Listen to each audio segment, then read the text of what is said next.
అంతేకాదు దేవుడు అంటున్నాడు, యెహోవా యందు నమ్మిక ఉంచి మేలు చేయము, దేశమందు నివసించి సత్యము అనుసరించుము.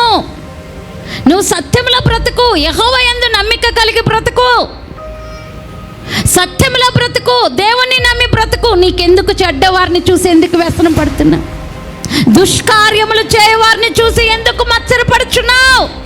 ప్రతి పని దేవుణ్ణి చేయనివ్వండి, దేవుణ్ణి చేయనివ్వండి.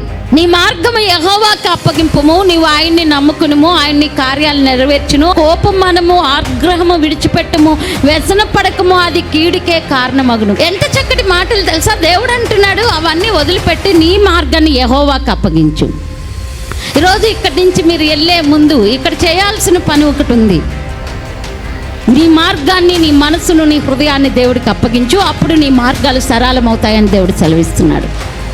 ఎన్ని పనులు చేసినా నీ పనులు కావట్లేదా? ఎన్ని ప్రయత్నాలు చేసినా నీ పని సక్సెస్ అవ్వట్లేదా?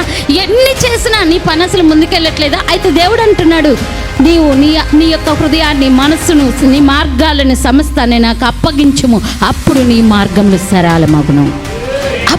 అప్పుడు